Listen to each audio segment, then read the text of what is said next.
tu me demandes tout le temps, à savoir Laetitia, comment tu as fait pour rencontrer des gens à Rio ou du moins quand tu es arrivée dans une ville où tu connaissais personne. Du coup je me suis dit que ça pouvait être sympa de faire un grand bond en arrière et d'essayer de me souvenir de comment j'ai fait pour créer des amitiés, rencontrer des gens, créer des choses et te donner des tips si toi par exemple tu voyages et si à un moment dans ta vie tu es amené à aller dans un pays que tu connais pas, genre tout seul ou toute seule. Du coup dans cette vidéo je vais t'expliquer comment moi j'ai fait. Alors le premier conseil que je te donnerais, ce serait d'aller dans les auberges de jeunesse. Alors maintenant avec le recul, j'aime pas les auberges de jeunesse et je pense que j'essaierai de les éviter au maximum si jamais je revoyage. Mais c'est vrai que quand on n'est pas hyper en confiance, quand c'est les premiers voyages et quand on ne sait pas comment rencontrer du monde, les auberges de jeunesse c'est vachement bien parce qu'on va directement rencontrer des jeunes qui voyagent, qui vivent la même chose. On va rencontrer des anciens de l'auberge, des nouveaux de l'auberge et les anciens vont donner des tips, les nouveaux vont être tout prêts pour faire des trucs avec nous. Donc ça permet de faire plein de rencontres.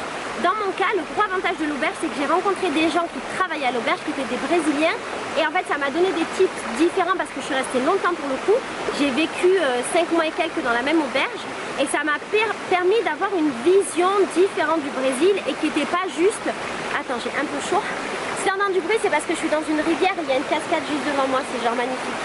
Et j'ai pas eu genre une vision juste de touriste et qui se passait des tips, mais une vraie vision avec des Brésiliens qui vivaient là et qui connaissaient leur pays et la culture et donc ça m'a permis d'aller plus loin.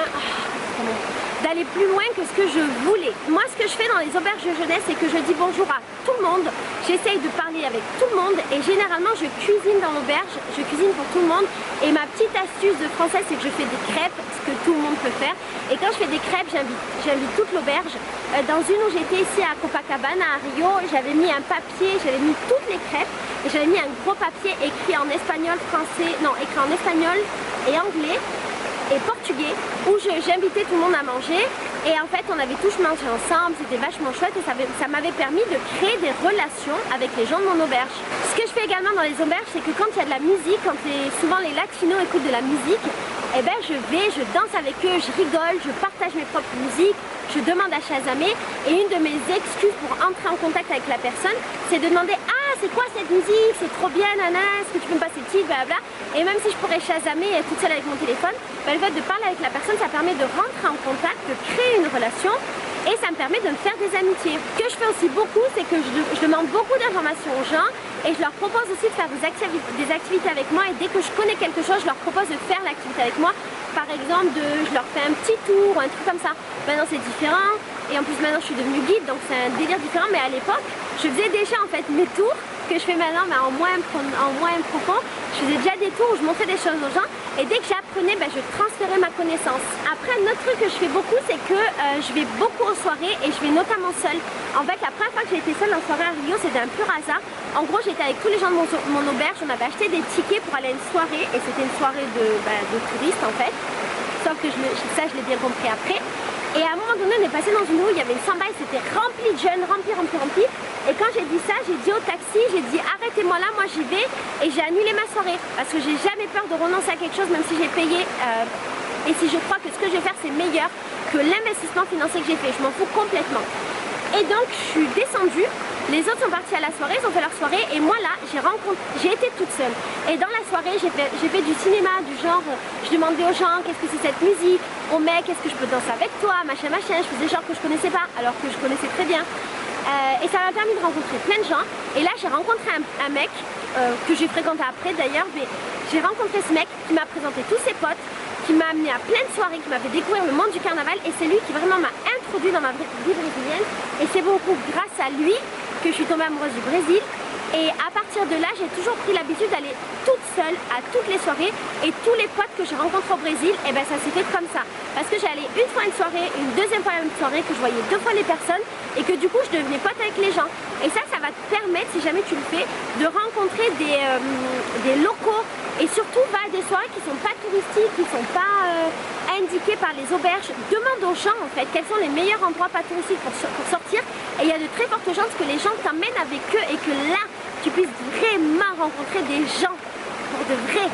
Quand je suis dans les soirées je suis hyper réceptive et souvent je souris aux gens, je les regarde dans les yeux, autant les meufs que les mecs J'hésite pas à rigoler avec eux, à parler avec eux, à danser avec eux.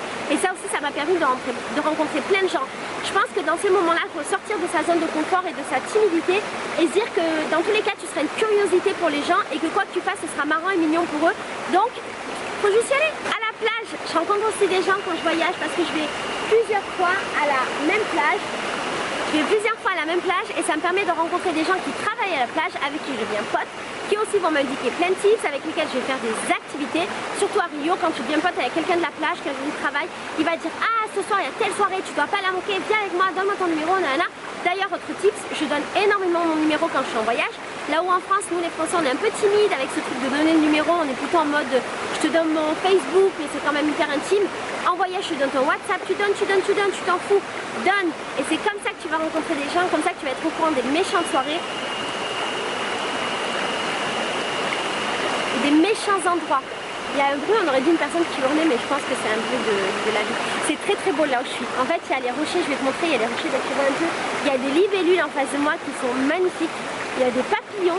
Moi, j'en peux plus, hein. Je suis trop heureuse. Je suis un peu heureuse. Bref, à Rio, j'ai rencontré un de mes meilleurs potes brésiliens parce qu'en fait, j'étais dans la plage des gays et je savais pas que j'étais dans la plage des gays. Et il y avait un mec qui était tellement beau et je me suis dit, lui, je vais le pécho, il va rien comprendre. Bon, je l'ai pas pécho parce qu'il était gay. Quoi qu'il en soit, je suis allée le voir et ma technique d'approche, ça a été de lui dire qu'il était tellement beau qu'il fallait que je le prenne en photo pour montrer aux Français que le cliché selon lequel le Brésil était magnifique n'était pas un cliché et que c'était vrai. Du coup, ça l'a fait rire, je l'ai pris en photo et on est devenus potes. Et on est potes depuis 2 ans. Un autre truc que je fais beaucoup quand je suis dans la rue, c'est que déjà j'essaye d'habiter dans un endroit un petit moment. Je fais pas genre 2 jours dans un hôtel, 2 jours là, je reste. Parce que moi j'ai une manière de voyager qui est très lente. J'aime pas voir 10 000 trucs, je préfère rester dans un endroit, pas passer beaucoup de temps dans l'endroit et voir moins de choses, mais passer plus de temps avec des gens et approfondir ce que je vais voir dans le pays. Du coup j'essaye d'habiter un moment dans le quartier et dans le quartier je vais dire bonjour à tout le monde, je vais dire bonjour à tous les commerçants. Parce que si je leur dis bonjour 1 fois, 2 fois, 3 fois, ils vont s'habituer à moi, me donner le bonjour, discuter, machin, et là je vais pouvoir rencontrer des gens. Je passe beaucoup de temps dans la rue, énormément.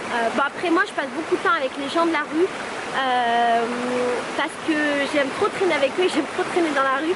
À Rio par exemple, la première année je passais beaucoup de temps avec les gens qui vivent dans la rue et je m'asseyais avec eux, on discutait, ils faisaient de la musique, on chantait, machin, c'était cool. Maintenant je le fais moins parce qu'en fait j'habite dans un quartier qui est un peu loin du centre, enfin c'est pas loin du centre mais qui est un peu moins facile d'accès et du coup c'est compliqué pour moi d'être dans la rue la nuit, mais je le faisais beaucoup avant. Je demande aussi beaucoup mon chemin aux gens, même si je le connais, je le demande parce qu'en fait ça me permet de créer des connexions avec des gens, même si je connais mon chemin, même si j'ai Google Maps et compagnie. Mais le problème de toutes ces applications, c'est que ça déshumanise un petit peu et que ça coupe un petit peu des connexions avec les autres humains, alors que demander son chemin aux gens, c'est juste cool et ça permet d'avoir plein de tips. Et ça permet par exemple de demander aux gens qu'est-ce qui est cool à faire maintenant. Basta. Et un autre truc que je fais aussi, c'est que avant de partir dans le pays, j'essaye de voir si j'ai des connaissances qui connaissent des connaissances qui vont pouvoir me présenter, m'introduire et compagnie. Et ça avait vachement marché en Inde parce qu'en fait j'avais pu passer quasiment 1 semaine avec un Indien qui était le pote d'un Indien que j'avais rencontré. Lui j'avais rencontré dans une auberge mais rien à voir au fin fond de la Thaïlande. Et pendant 1 semaine il s'était occupé de moi, il m'avait fait découvrir des trucs de ouf, il m'avait présenté plein de gens, c'était complètement dingue. Et donc voilà, en fait, ça m'avait permis de rencontrer du monde. Bref, voilà tous les tips que je peux te donner pour rencontrer des gens. Ça c'est les tips pour rencontrer des gens quand tu arrives dans un pays. Je pense que je te ferai aussi une vidéo pour comment rencontrer des gens quand tu veux vivre dans un pays, parce que c'est un tout petit peu différent même si ça se rejoint complètement.